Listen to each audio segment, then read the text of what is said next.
As countries around the world roll out their vaccine plans, we can see different industries and different countries recovering at different rates. However, only a small percentage, about 5% of the global population is vaccinated, so it might take a while before we start to see the results of the vaccines kick in to reduce new COVID cases. If you look at the graph of new cases, it is still on the rise. Given such a scenario, how does this affect the financial markets and what are some of the investment opportunities we can look at?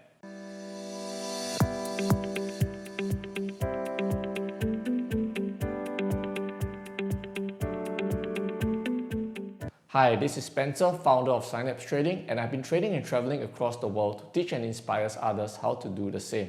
In this video, I'm going to talk about the different financial markets and shed some light on where the latest trading opportunities are. On 31st March 2021, I shared this important snippet in the public Telegram channel because I felt that the S&P 500 was going to have a breakout. Here's what it said. Following up on the S&P 500, it is still within the range, but now the odds are much higher that it will continue going higher. If I had to guess, I would estimate 70% bullish and 30% bearish. This means it's a good low-risk opportunity to add long positions with a stop loss just below the recent swing low, around 3840. Shared this with my students a few days ago. Will tonight be the night the S&P 500 makes a new high? And that very night, stocks broke to a new high and has been steadily heading up for the past 1 to 2 weeks. Here's what the next post said. Following up on our last post, the market is now surging up as predicted. Congrats to those who followed. And as of Friday last night, which is the 9th of April 2021, the S&P 500 has hit our first price target of 4125, giving us close to 4% gain so far. We have taken half profits, and then there might be a small pullback where we can add positions before gunning for the next price target. On 27 March 2021, I shared a chart on the long-term outlook of the crude oil market, and I felt that most of the post-COVID recovery has been priced into oil, and since it won't be going up much, I suggested taking a long-term short position on it. Here's what the post said. Looking at the long-term chart of crude oil, we saw it bottom around April last year before recovering all the way to previous highs in a two-legged move. Something interesting to note is that the two legs of the two-legged move are exactly the same length. Now that it has reached pre-COVID highs, I do not see much more upside for crude oil. And here's what the next post said. Following up on crude oil, it has started turning down as predicted.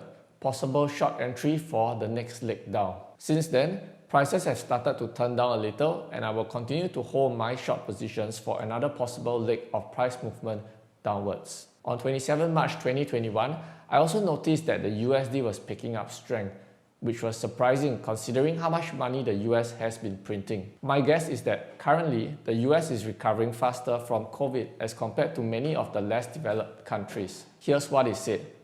Looking at the US dollar index, the DXY, it seems like after a multi-year downtrend, the USD is picking up strength.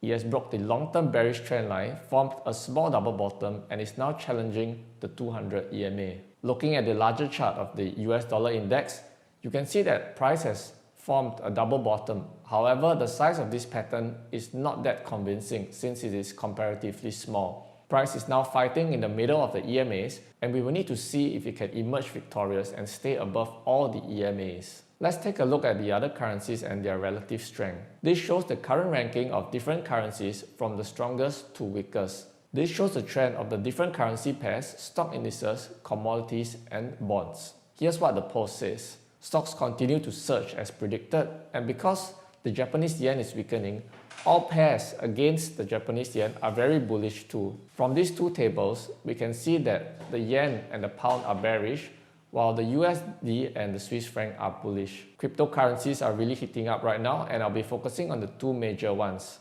Bitcoin and Ethereum. Looking at the chart of Bitcoin, it is still staying nicely within the uptrend channel with a nice ascending triangle building up for more bullish pressure. It is very likely that it will break new highs this weekend. Looking at the chart of Ethereum, it is possibly even more bullish than Bitcoin. After a breakout of an ascending triangle, a pullback to test that breakout, which also formed a bull flag. That is already a confluence of 3 bullish factors. Needless to say, I'll be holding on to this as well. In this post, I've covered many markets, and the key things to note are bullishness of the stock market, long-term bearishness of the crude oil market, potential bullish reversal of the US dollar, bearishness of the Japanese yen and pound, bullishness of the USD and the Swiss franc, and bullishness of cryptocurrencies. Now that I've shared my views on the various markets, what do you think is the best investment at this point of time? Let me know in the comments below. And if you have enjoyed this video, do remember to like and subscribe and hit the bell notification icon to receive the latest updates. That's it for this video, and I'll see you in the next one.